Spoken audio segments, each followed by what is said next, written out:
The cold wasn't just in the air. It was a permanent resident in the Park family home, seeping through the heated marble floors and clinging to the silk curtains. For Amina, it had been a constant companion for the 2 years since her divorce from their son, a divorce on paper only. They had kept her, a ghost in their opulent house, a convenient scapegoat for every misfortune, a silent servant they refused to release. Mrs. Park, a woman whose smile was as sharp and thin as a shard of glass, stood before her now, her eyes sweeping over Amina's worn red wool shirt with disdain. It was the last piece of clothing Amina owned from her life before this one, a faded ember of warmth in a world of ice. "You are a stain on this family's reputation," Mrs. Park said, her voice a low, venomous hiss. "A constant, ugly reminder of a mistake my son made. We have tolerated you. We have fed you. That tolerance is now at an end." Amina said nothing. She had learned long ago that her voice was an unwelcome sound in these halls. She simply stood, her hands clenched at her sides, feeling the familiar, hollow ache of hunger in her stomach. Mr. Park, silent and imposing, merely nodded in agreement, his gaze fixed on a stock market ticker flickering across a massive television screen. Their son, the man she had once loved, wasn't even here. He was on a business trip, blissfully unaware or willfully ignorant of the cruelty his parents dispensed in his absence. "Get out," Mrs. Park commanded, gesturing to the grand oak door. "Take your worthless things and get out of my house. Do not come back. Do not contact us. You are nothing to us now.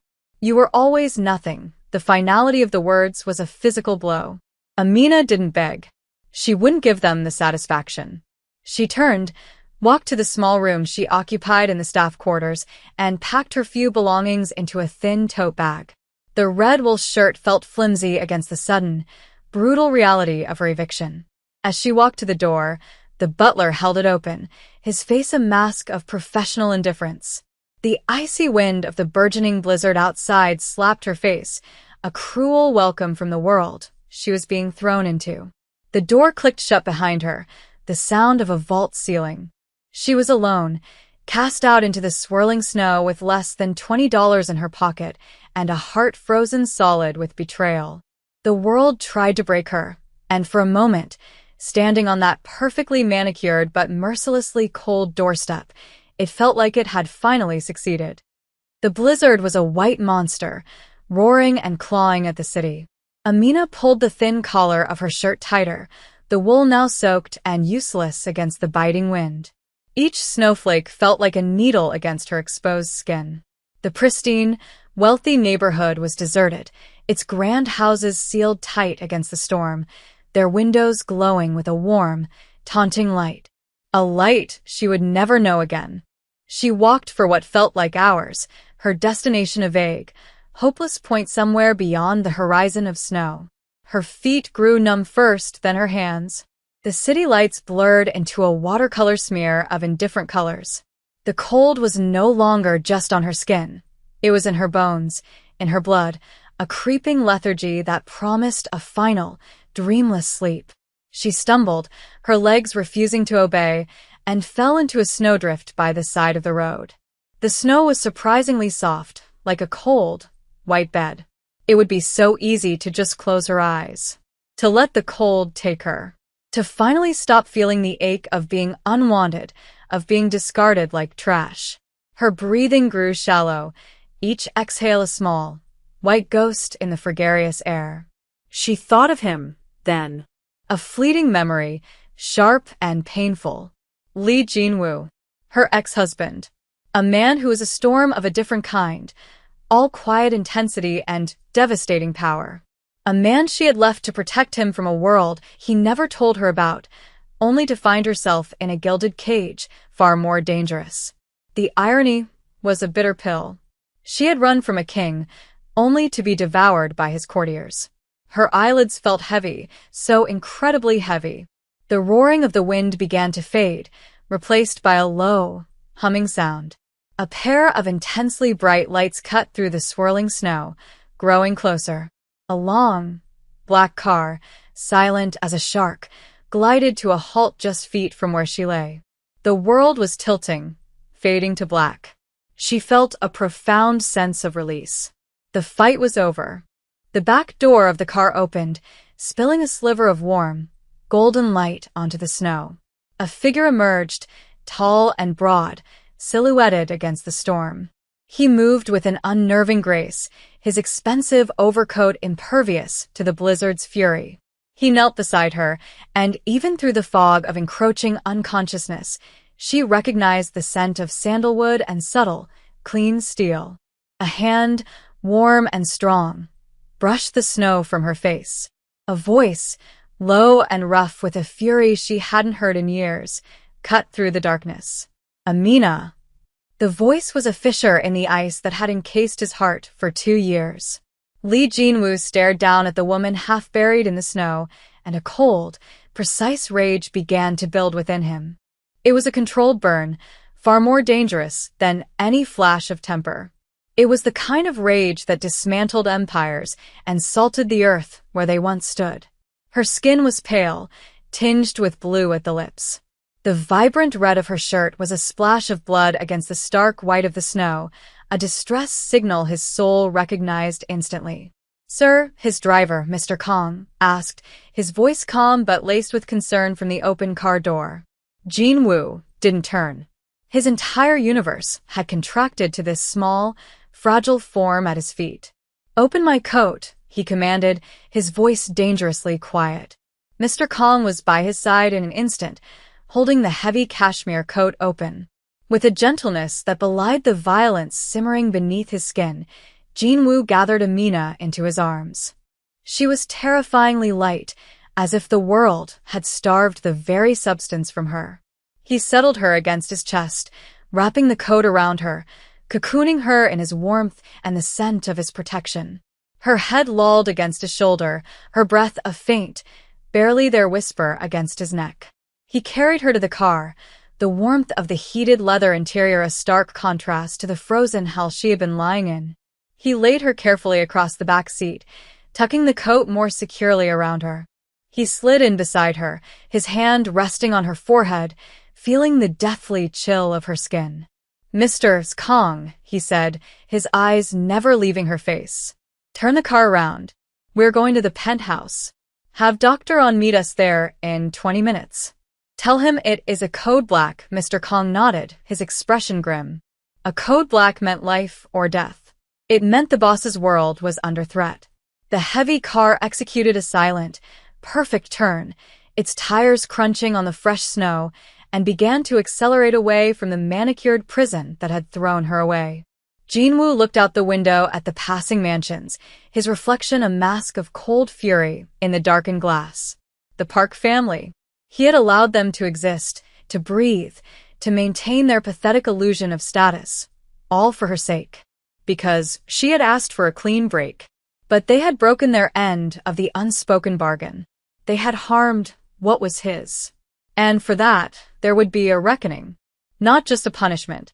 A complete and total erasure. Amina awoke to the soft crackle of a fire. For a moment, she was disoriented, her mind adrift in a sea of warmth and the scent of clean linen and something else, sandalwood. Her eyes fluttered open. She wasn't in the snow. She was in a vast, modern bedroom, swathed in a duvet so soft it felt like a cloud. A fire danced in a sleek, glass-fronted fireplace across the room. She was wearing a simple, incredibly soft gray t-shirt and matching sweatpants that were far too large for her, but felt like a hug. On the bedside table, a bowl of steaming rice porridge, Juk, sat waiting, its gentle aroma filling the air. Sitting in an armchair by the fire, watching her with an unnerving stillness, was Jinwu. He looked different than she remembered, yet exactly the same.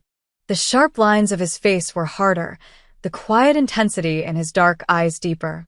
He wore a simple black sweater and trousers, but he filled the space with an aura of immense, contained power. He saw she was awake and rose, moving to the bed with that same silent, fluid grace. He didn't speak, just sat on the edge of the mattress, his presence a heavy, protective weight. He picked up the bowl of porridge. "You need to eat," he said. His voice was the same low rumble she remembered, the sound that had once been her anchor. She tried to sit up, a wave of dizziness washing over her. He placed a steadying hand on her shoulder, the warmth seeping through the soft cotton. Slowly, he held the spoon to her lips. It was a gesture of such simple, profound care that tears pricked her eyes. She hadn't been cared for in so long. She ate, spoonful by spoonful, the warm, savory porridge chasing the last of the cold from her bones. When the bowl was empty, he set it aside and simply looked at her. The doctor said you have mild hypothermia and are severely malnourished. But you will be fine, he paused, his gaze unwavering. They will not be. The words were spoken with a chilling lack of emotion, a simple statement of fact. Amina's breath hitched. Jinwoo, you don't have to. I do, he interrupted, his voice dropping into a register of absolute certainty. They put you out in a storm to die. They owe a debt for that. A debt I will collect in full. He reached out, his thumb gently brushing away a stray tear on her cheek. You are safe here, Amina. This is my home. No one will ever touch you again. Rest. Tomorrow, the correction begins. The next morning, the penthouse was a war room disguised as a luxury apartment. Sunlight streamed through floor-to-ceiling windows, revealing a breathtaking view of the snow-covered city below. But the beauty of the scene was lost on Jinwoo. He stood before a massive interactive screen, a digital tapestry of the Park family's life laid bare. Mr. Kong stood beside him, a tablet in hand, his expression impassive. Their primary assets are tied up in Park Consolidated, Mr. Kong reported, his voice crisp and professional. The company is leveraged against a series of loans from Daehan Capital. Jinwoo's lips curled into a semblance of a smile. It was not a pleasant sight. Daehan Capital.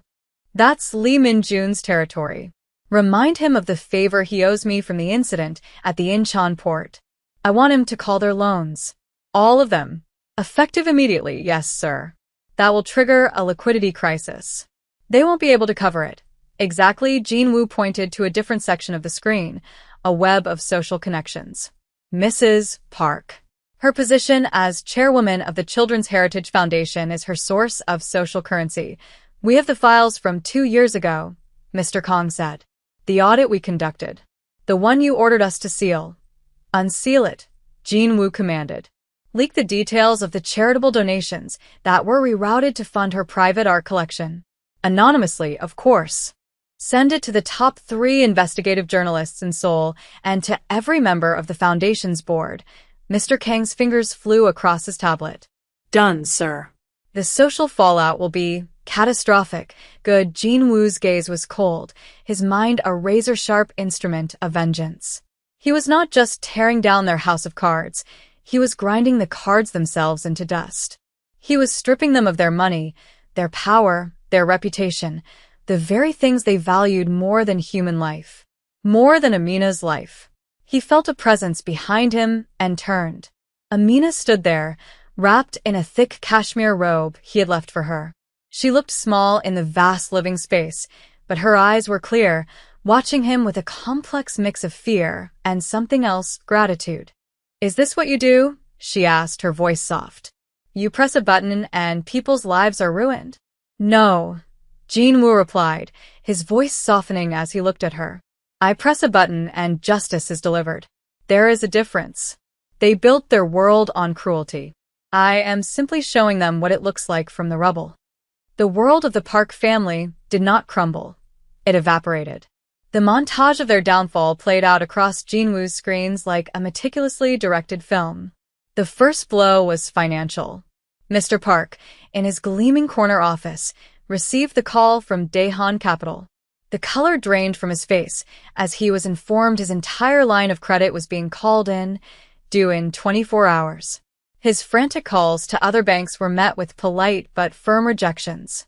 Word had spread through the financial underworld with the speed of a virus. The Parks were poison. The second blow was social. Mrs. Park arrived at a lavish charity luncheon, dressed in couture, only to be met with icy stares.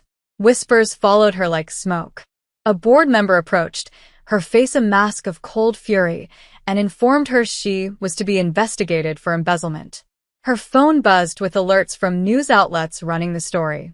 She was escorted from the premises, her public humiliation complete and absolute. While their universe imploded, Amina's was being rebuilt. Jinwoo did not crowd her.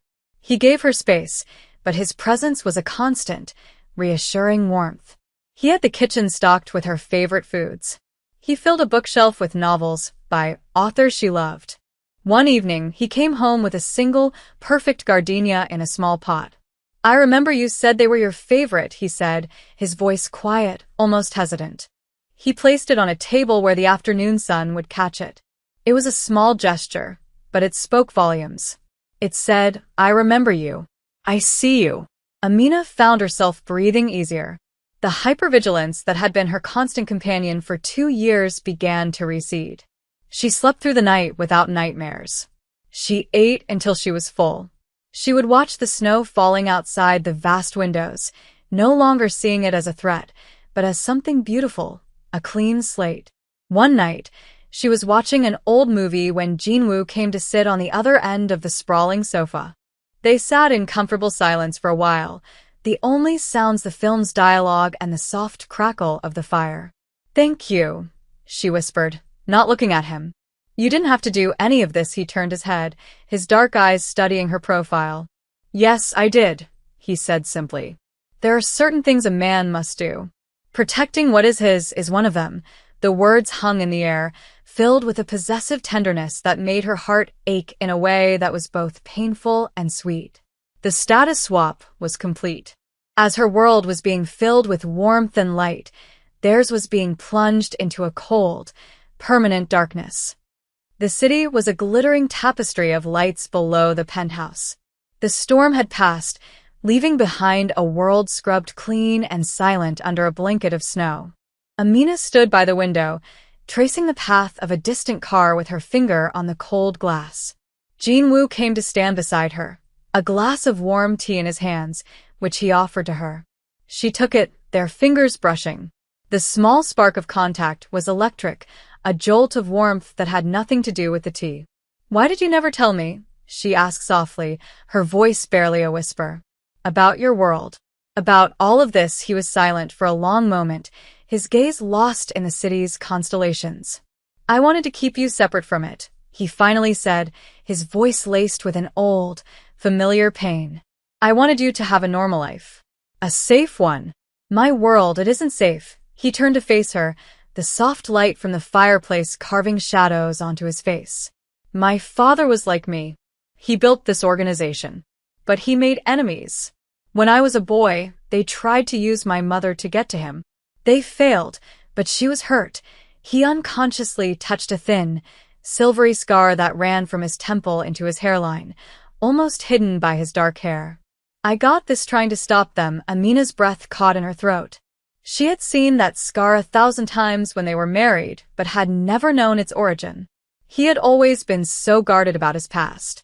"When we got married," he continued, his voice low and raw with vulnerability, "one of my rivals made a threat against you. A credible one.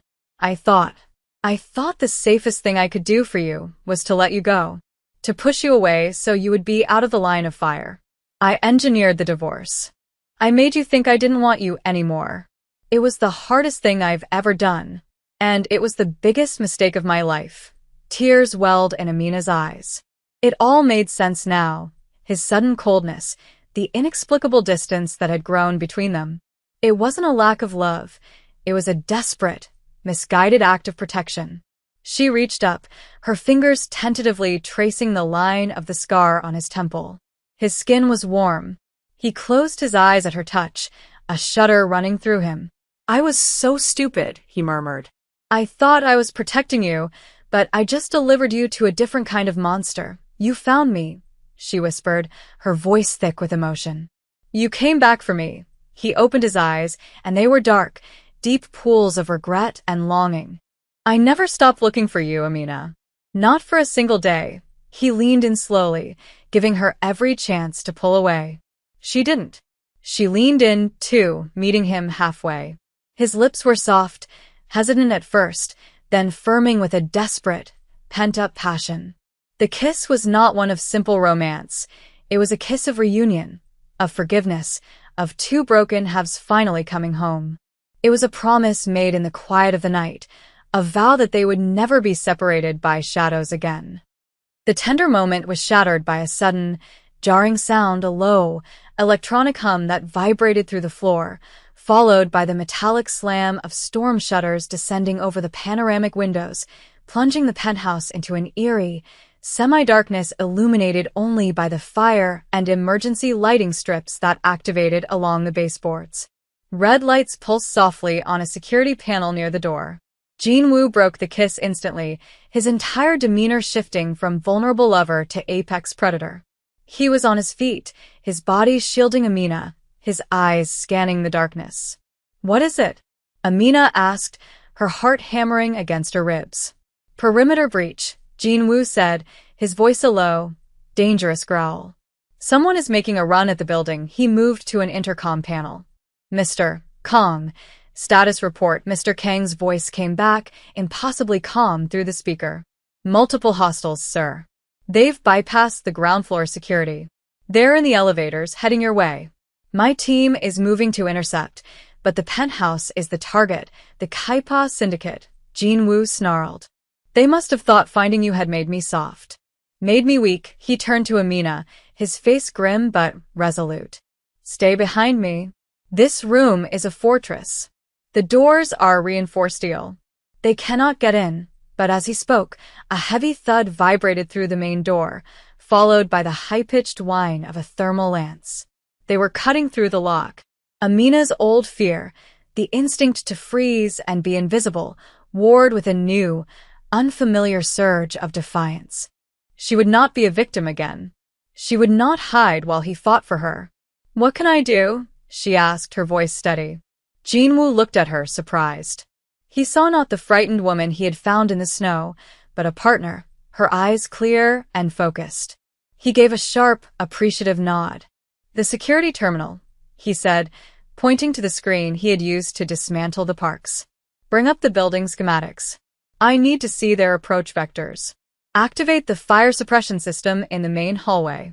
Not the water. The halon gas. It will slow them down." While Jin-woo retrieved a sleek, black handgun from a hidden compartment, Amina ran to the terminal. Her hands flew across the screen, her mind surprisingly clear.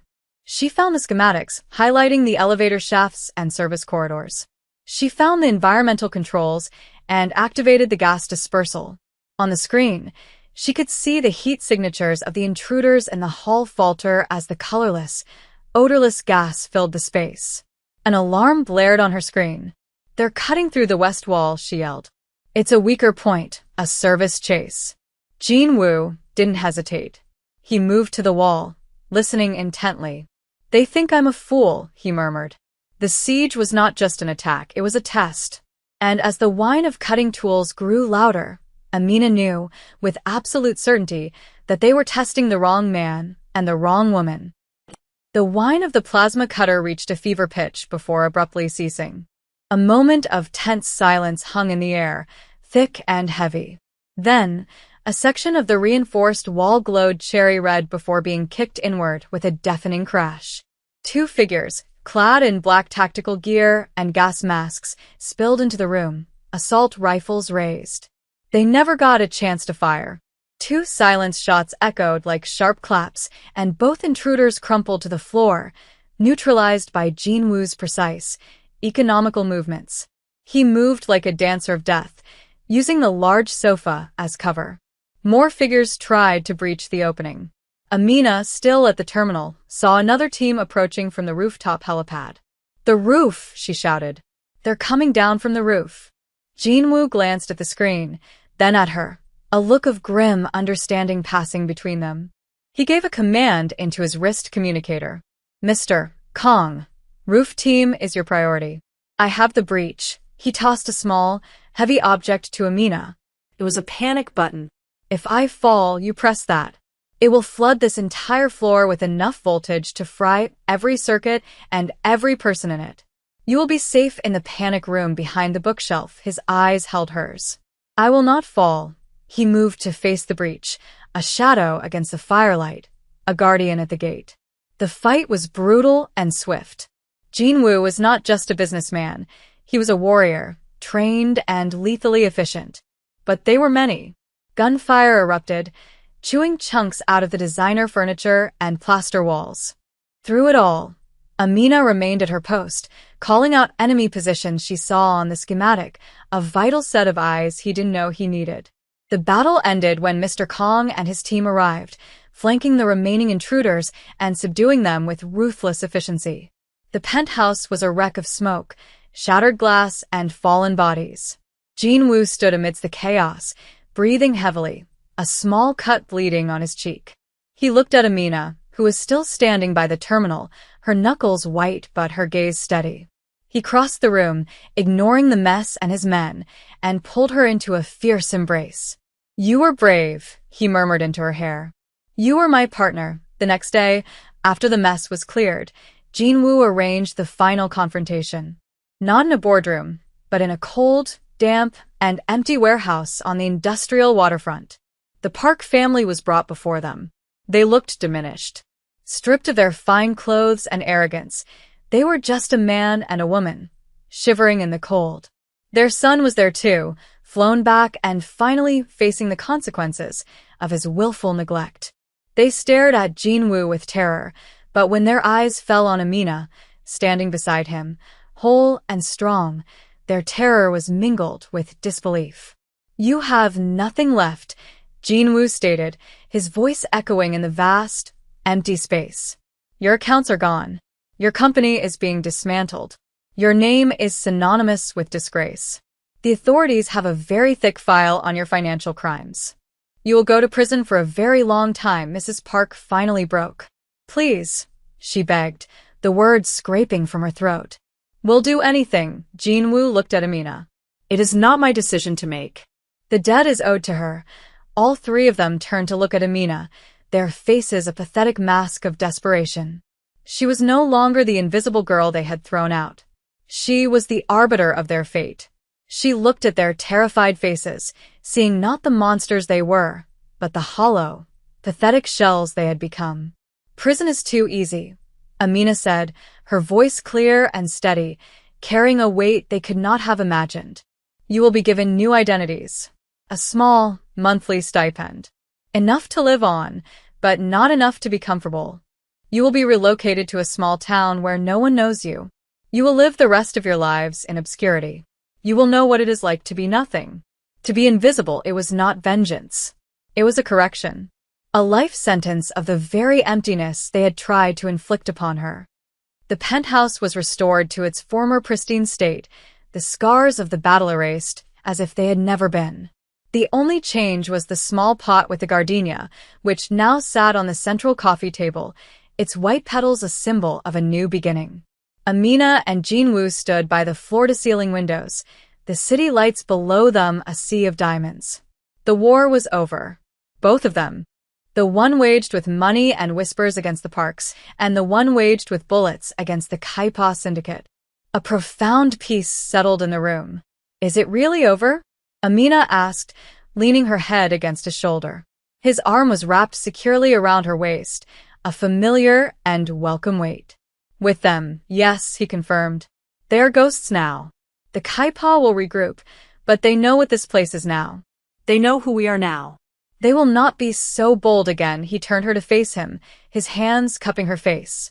His dark eyes, once so full of shadows and secrets, were now clear, filled only with an intense, unwavering adoration for her. I almost lost you twice, Amina, he said, his voice thick with emotion. Once through my own foolish pride, and once to my enemies. It will not happen a third time. I will not let you go again. I'm not going anywhere, she replied, her voice soft but firm. She was no longer the woman who had run from his world. She had faced it, and in doing so, had found her own strength. She was not just a survivor. She was a queen who had finally found her throne, right beside him. He kissed her then, a deep, soul-searing kiss filled with promises of a shared future. It was a kiss that spoke of quiet mornings, of shared laughter, of facing down whatever storms the world might throw at them, together. The warmth they generated was more than a match for any cold. It was a fortress, a sanctuary, a home. The world had tried to break her, had thrown her into the merciless cold, but it had failed. It had only led her back to the one man whose fire was always meant to be her shelter. The debt was paid, the ledger was closed, and in the heart of the glittering city, in a tower of glass and steel, a new life, forged in ice and tempered by fire, was just beginning. They had found each other again, not as they were, but as they were meant to be, equals, partners, and the undisputed rulers of their own small, fiercely protected world.